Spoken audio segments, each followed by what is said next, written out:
Your Excellencies, distinguished ladies and gentlemen, on behalf of the Chairman, the Board of Trustees of the Murtala Muhammed Foundation, former President Olusegun Obasanjo, I'd like to welcome you all this morning.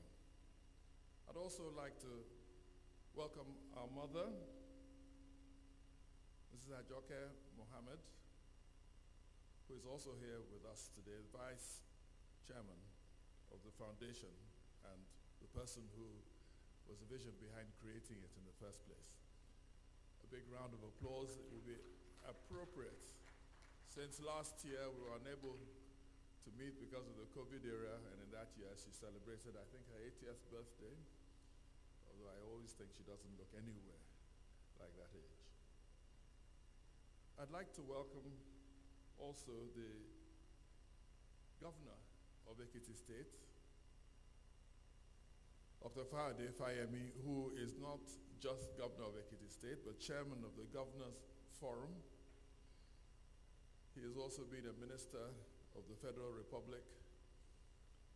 And of course, if you look through the program today, you'll find out that his history of service to this country is very long and checkered, and certainly not by any means over yet. He is our guest lecturer, speaker today on a subject that is dear to all of our hearts. I'd like to welcome the representative of the Chief of Air Staff, Air Vice Marshal Nnamdi Ananaba, who is representing Air Marshal Oladayo Amao. Also like to welcome the representative of the Chief of Naval Staff, Rear Admiral Bamidele Oluwagbemila, representing Vice Admiral Awal Zubairu Gambo. We would be expecting to welcome some other governors at some stage this afternoon, and I'd like to, with your kind permission, wait until they arrive before introducing them. On this occasion, I'm especially happy to, on behalf of the Foundation, welcome a special group of people who are somewhere in this room. And they are especially important because their parents are some of those of our compatriots that have been missing for very many years, from representatives from the community of Dapchi and of Chibok. And I think a round of applause would help us remember exactly why it is that they are present with us today. A little scene setting is always important, and it's important that I let a younger generation remember what this is all about. The Murtala Muhammed Foundation, the lectures have been going on for, I think, about 44 years, but the formal founding of the foundation was about 20 years ago. But I can see that there are a lot of younger people in the audience. So let me give you an incentive to go and do some research and to think about some things.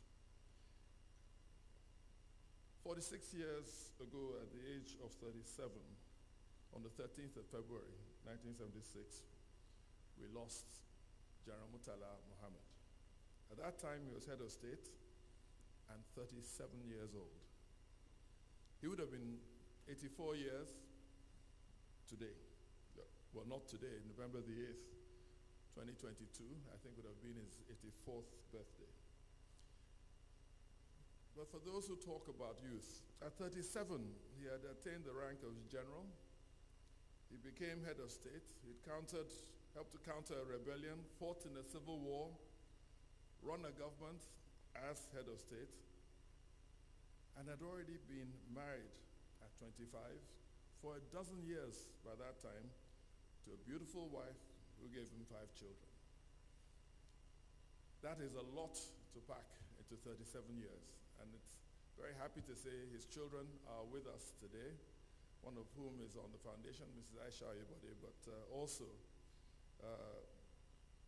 his sisters, His brother Riska is going, his son, sorry, Riska, is going to be with us later. But Fatih and Jumai, they are with us in the room. Now, the foundation created by his family immortalizes him. As much as, you know, the Naira notes, the 20 Naira note has his portrait. And the airport, the most important gateway to the country, is named after him, as well as very many roads in very many states. And of course, Abuja itself is the state capital that his administration created, or at least had the vision for. Breathtaking, isn't it, that someone could pack so much into 37 years. Our mother, who I'm happy is here with us today, and she's being very patient. She's heard this very many times, and I crave her indulgence because there are younger people who might not know. But she was only 33 when she took over running a young family. She had been a bride at probably about 21, and we celebrate her today. She has kept the memory going for the nation, not just the family. And she herself has been very accomplished as a mother, bringing up children and grandchildren. We thank her for having the special vision long before so many other people that the ecology of the country was important. She's got green fingers, and she has started many a garden that we love to visit. As I mentioned before, she's an octogenarian, but she's not a very good advert for octogenarians because she looks more like she's probably 60, 50. What do you think?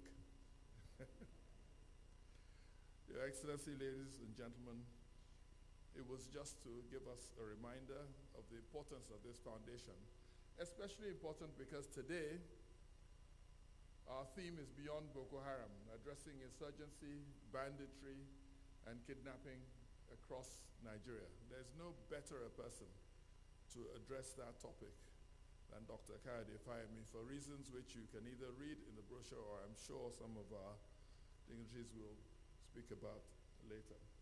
So once again, welcome. I know that Baba, the former president Olusegun Obasanjo, is with us online. I'd like to welcome him once again and thank him, as always, for being such a solid support for the family, the Murtala Muhammed family, but also being a relentless support of this country and making sure that it continues to work and be a great country. He advised us, I think in a speech a few days ago, that we should be more rebellious. We should always keep that in context. And remember also that in that context of speaking truth to power, he has been very much the leader in that regard. Please welcome from online, and I hope the technology all works, former President Olusegun Obasanjo, Chairman of the Board of Trustees of the Murtala Muhammed Foundation.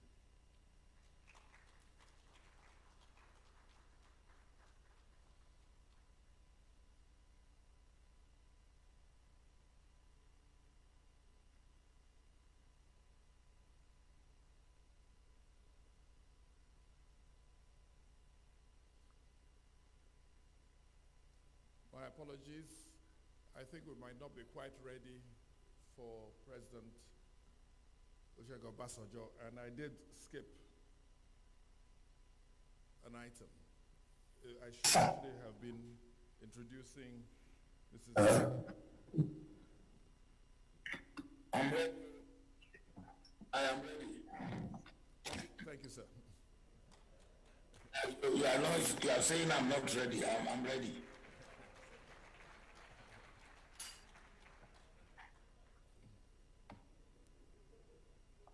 Thank you, sir. I took you by surprise. You were expecting to have listened to Mrs. Oyebode first. Please carry on. You are hearing me. Because I heard you, you are saying I'm not ready. I am ready. Always, sir. Hello? Yes, Yes, sir. I hope you can hear us, sir. I was introducing you to the occasion and for everyone to recognize your presence. But we'd like now, first of all, to listen to the welcome address. Come and make sure that I'm hearing this thing well. Okay. I don't want them, I'm not hearing well.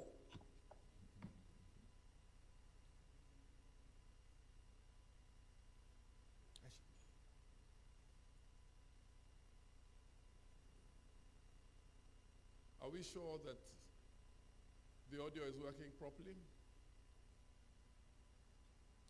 I'm going to invite Mrs. Oyebode to come up and make her welcome address. But please, as soon as we're online properly with the chairman of the Board of Trustees, could you put his image up there so he can listen in to her welcome address? Mrs. Aisha Oyebode.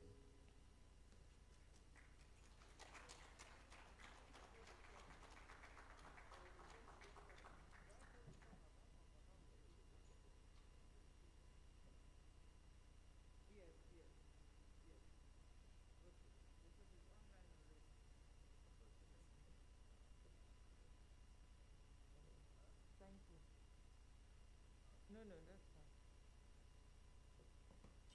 Apologies, I was just calling Baba to make sure that, whether he was going first or I was going first. No, so I'm going first. I can't, it's all, yes, it's part of,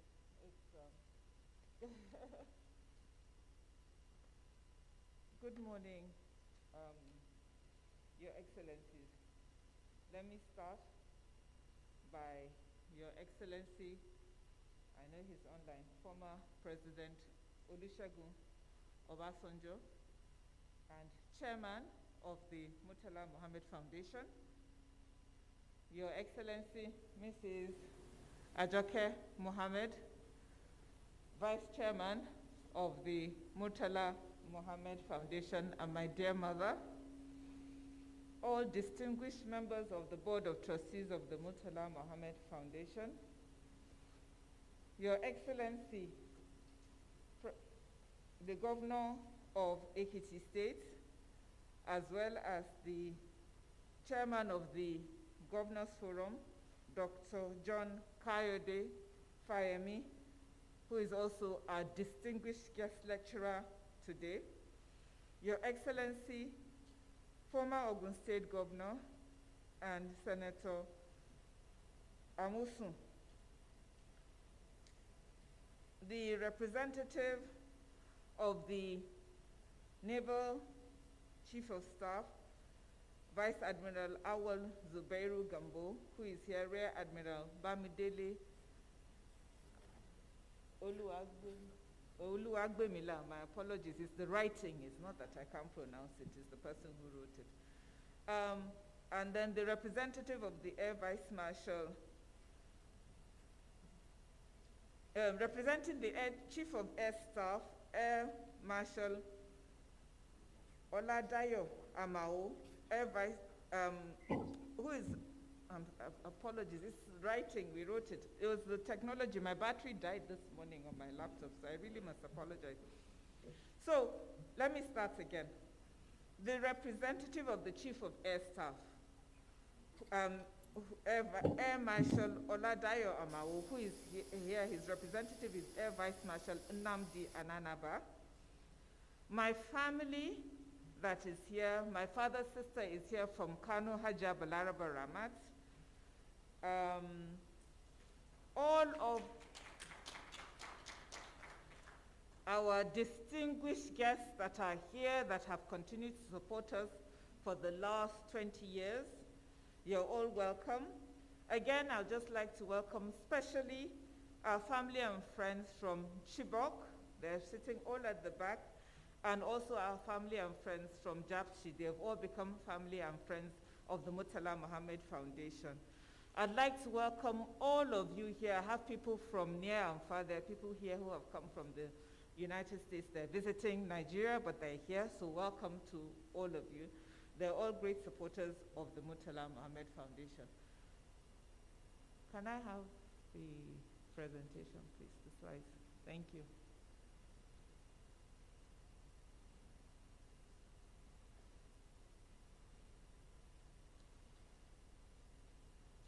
I think we're missing the first page. No. Okay. So, distinguished ladies and gentlemen, I can't believe it. 20 years ago, I still remember it distinctly like it was yesterday when we started this. It started out, you know, before then we used to have the annual Daily Times lectures. And then in 2001, late Onukaba Adinoye Ojo, who used to be the CEO of the Daily Times, no, it's fine. I'm using Mrs. Oliedis. Thank you. Approached Baba and said he thought it was time for us to set up a foundation. So Baba named who, you know, he thought should be the members of the board of trustees. Without my knowing, he then put me forward as the CEO. I had no clue. All I had was a vision. I knew what late General Murtala Muhammed stood for in his private and his public life, and nothing else. 20 years later, with the support of our amazing board of trustees, all our friends and our family, all the people that are in this audience, we have done incredible things. In 20 years, we have grown organically, and with all respect to all the international foundations there, I know Dr. Koleye, Ford Foundation, all of them, we can stand tall and we can stand next to them. We have done incredible stuff.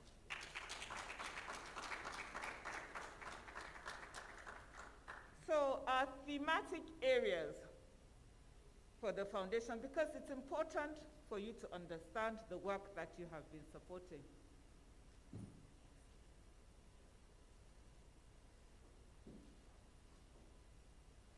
So we do a lot of work, humanitarian support.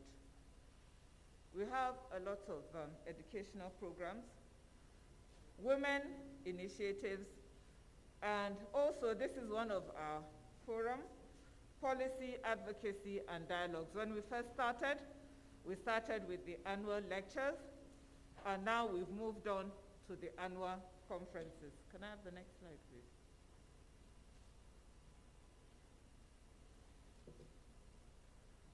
So this is a very complicated slide, but this is actually the work that we do.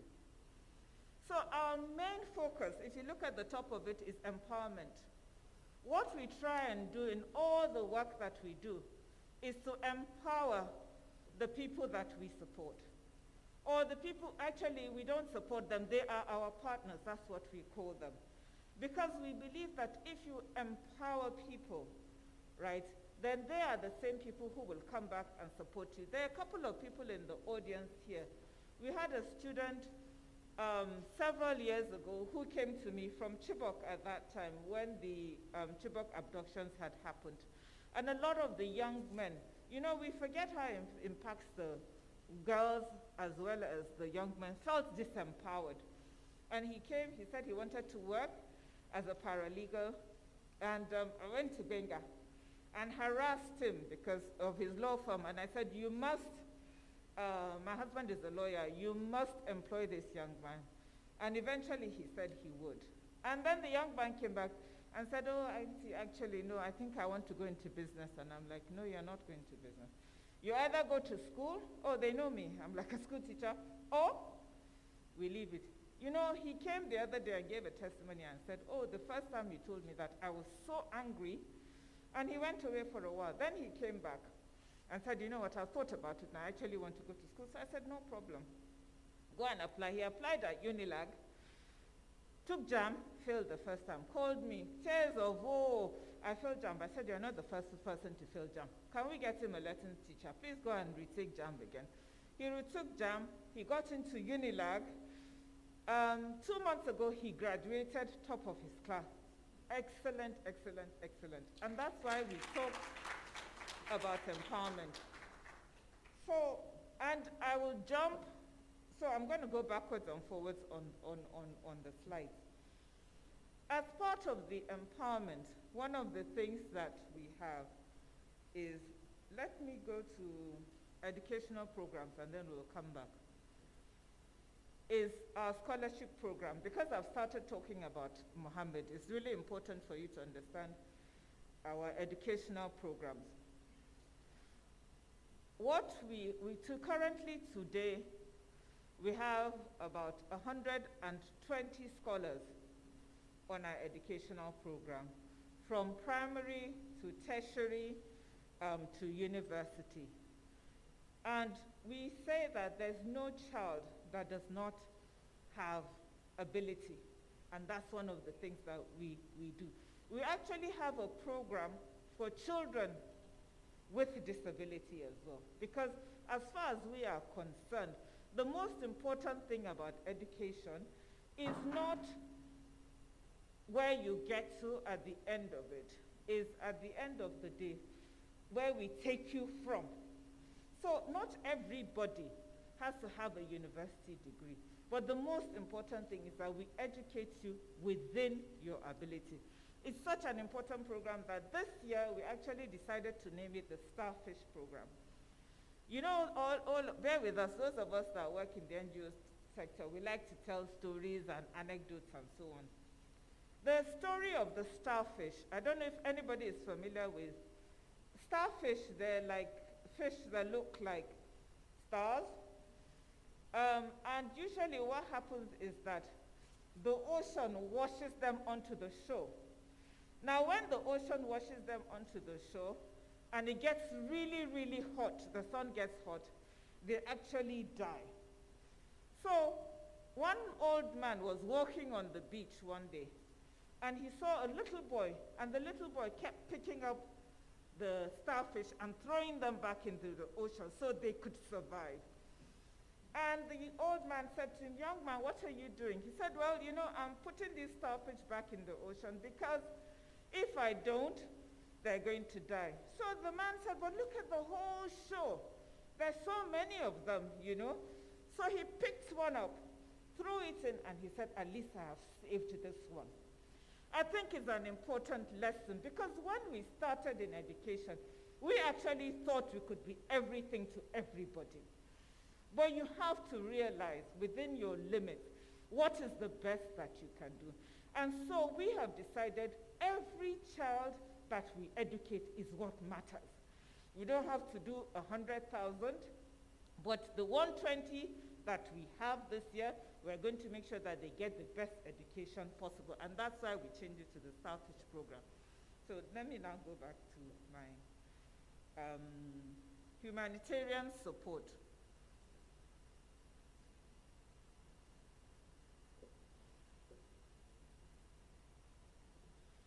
So our humanitarian support program was done to support the communities that are affected by disaster. Some of these communities we're going to speak about.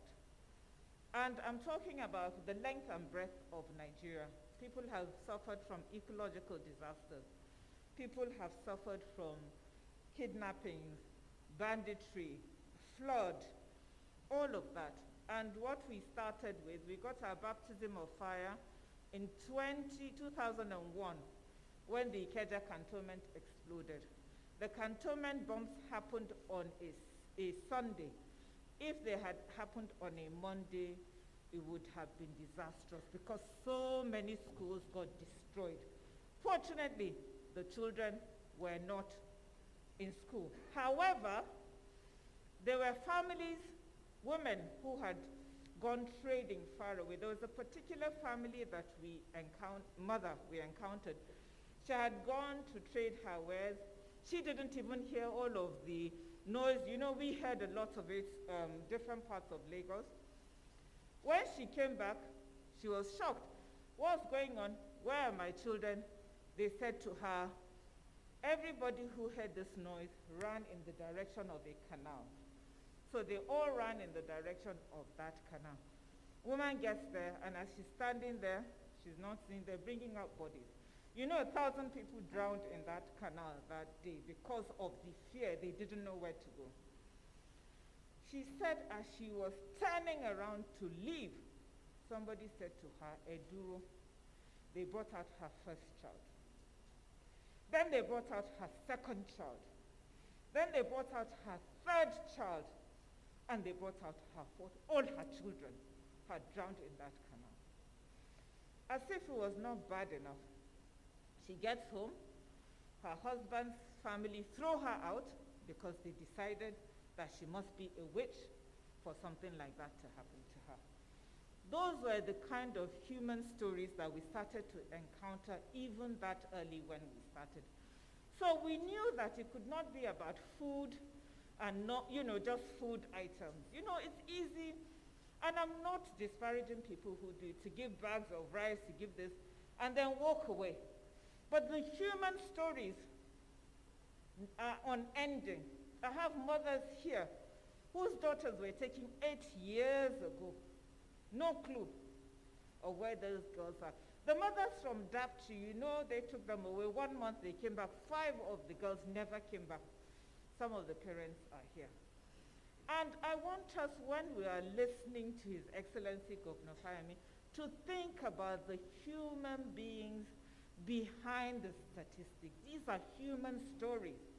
Each and every child, each and every man, woman that is affected by a disaster speaks to so many different people.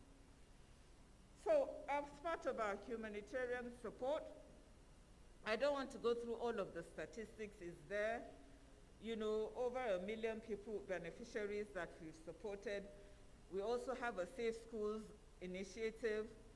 We do a lot of advocacy and policy influencing around trying to make sure that we provide some kind of support. And I'm really glad that there are representatives of the military here, because one of the things that we found in the course of the looking at this problem is that young men that are in communities that are affected by conflict are really frustrated.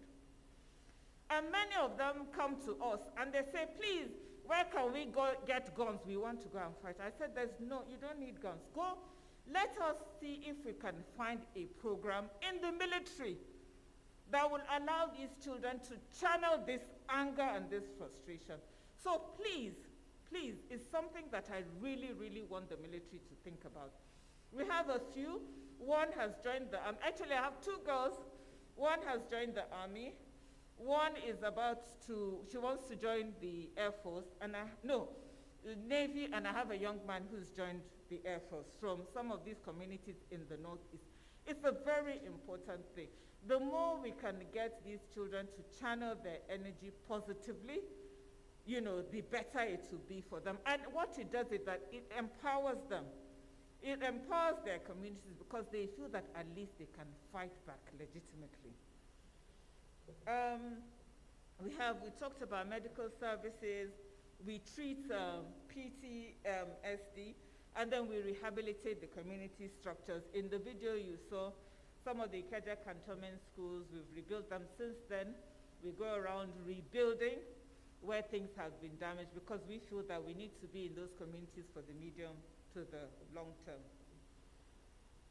I've talked a little bit about our educational programs. Some of what we do is digital literacy, because we think that I don't think we need to provide people education of the last century anymore. If we're going to provide you education, let's provide you education that allows you to compete anywhere else in the world. So we're working on that. I have told you what it is. So we have, in the last 20 years, we've given over 500 scholarships. This year alone, we have 110 scholars. We have some of our supporters here, but I'd actually like to mention somebody. I know she won't like it. Professor Okome, she's a professor at the City University in New York. She's one of the great supporters of our scholars. She's here, so maybe we can acknowledge her, please. We have the MMF Zuba box. They're container schools. We started building using containers. Is the previous slide? We use containers for education. And of course, we do a lot of capacity building around education. You've seen that. We work with school management boards, we work with teachers, you know, and so on and so forth, yes. But our aim is to improve the quality of education as well as to provide as many young people an education. And for those of you that are in this room, on average, actually, to educate one child in our program is between 50 to 60,000 naira a year. A year. So anybody who is interested, and they will get, you know, so if it's something you are interested in, please, so it's not an exorbitant amount. And that includes medicine, you know, the sciences, and so on, yes.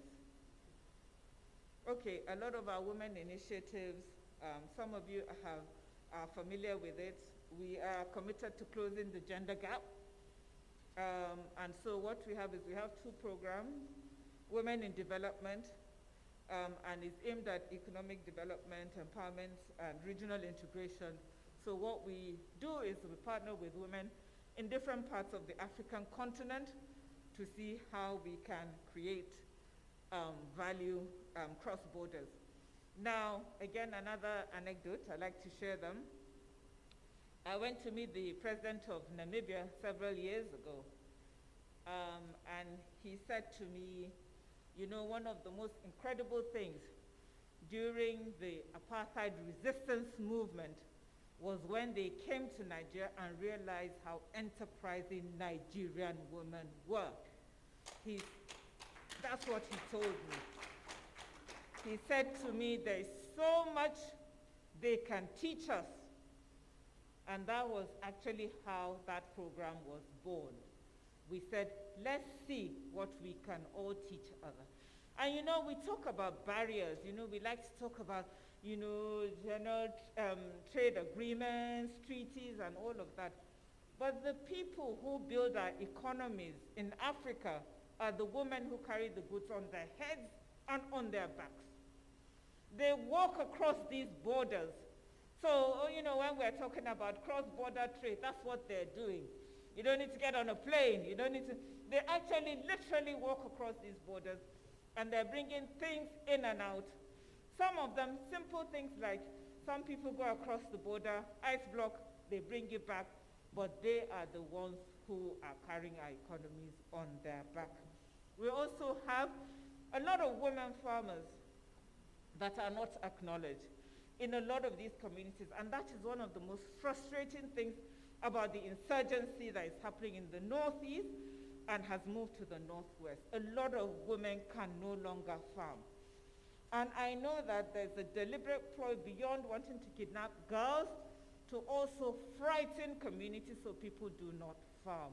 But these are the women that are carrying our economies on their shoulders. And they're not farming the standard things that we know. Yes, they do beans, they do corn, but they also do the things that can be exported, sesame seeds, cashew, honey, all of this. So I sometimes wonder, you know, why is it that we're still importing all of these products? These people we actually have the capacity in Nigeria, you know, to feed ourselves. Now, one of the things we do is that we also bring women that have excelled in different parts of the continent. Some of you recognize Grasa Machel. Some of you recognize Amina Gurib Fakim. She used to be former president of, former president of Mauritius. And then we also have Mrs. Dr. Joyce Banda, who used to be the former president of Malawi. And what we do is we bring them to Nigeria because we want our women to understand that you really, these people who are able to achieve these things are women just like the rest of us. And so what we do is that we allow them to come and speak to our women. And we're going to have another program like that early next year.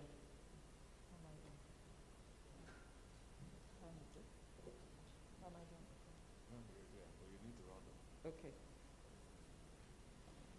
So, policy advocacy dialogues. This is where we are. The next slide, please. No, the one before. Okay, so that first picture was actually the first lecture, the foundation. I think that was in 2002 with Sir Ketumule Masire, former president of Botswana. So he was the one who came. The next one was our first annual conference. That was, I believe, in 2003, and then these are pictures from all of the other conferences. And it's really important because those pictures are chosen deliberately. We have members of the military who've always been our constituents and they've always supported us. And of course, all of us in the audience, and then we also have members of the diplomatic corps who also make an effort to, who always support us as well. So I'm going to start rounding up. Next slide, please. Okay, so we have a lot of upcoming programs. Humanitarian support, we talk about it. We talk about situations of fragility. That's what His Excellency is going to talk about. Kidnappings, banditry, abductions, because it creates fragility in our societies. And the reason why we call them situations of fragility is so that we understand that when these things happen, people become fragile. So we have a lot of programs in that area. We're going to build up our humanitarian programs. We want to set up technology labs beyond, so we're moving beyond the computer for schools. Computer for schools, we actually have computers in 50 schools across Nigeria, but we now want to set up technology labs in regions so that we can actually go beyond just ICT training to see what else we can do in the area of technology. So those are the things, a lot of work around leadership and governance. So I'm going to round up very quickly. I want you to take a look at this slide because it's one of my favorites. So these are some of the pictures we got many years ago when we were starting our Computer for Schools program. This is how they used to teach ICT. On the blackboard, can you see? So they will write on the blackboard, they will draw a monitor, they will draw, talk about, which was not a way to learn, because if you don't use a computer, you'll never learn to learn. So that was at the beginning. Can I show them the next slide, please? No, before that. This is it now, ICT lab. And then I deliberately showed some of the pictures of the young people supporting us, because part of the program, and also for those of you in the audience, when your children come to you over the holidays and they say, I'm bored, I have nothing to do, send them to us. We'll go and get them to teach these kids. These are actually 3 of my children teaching some of the children ICT. Yes, can I have the final slide, please? So what we're saying is that you are our partners. Please work with us. Let's put our heads together. This has been an incredible journey. We believe that it can even be more incredible. So join us, work with us, and let's see what the last slide is. And I'd really like to just acknowledge all of the partners that have worked with us over the years. We are truly, truly, truly, truly grateful for all of your support. Some of the members of those organizations are here. NIM Foundation would like to thank you. LECOI would like to thank you.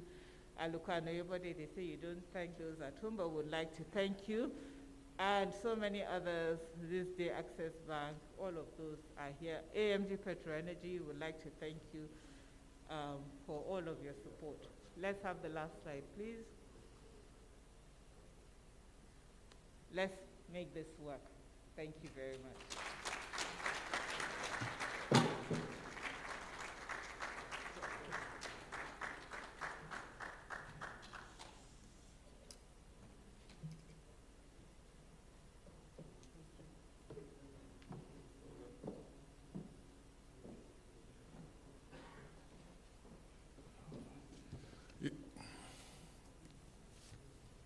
Your Excellencies, distinguished ladies and gentlemen,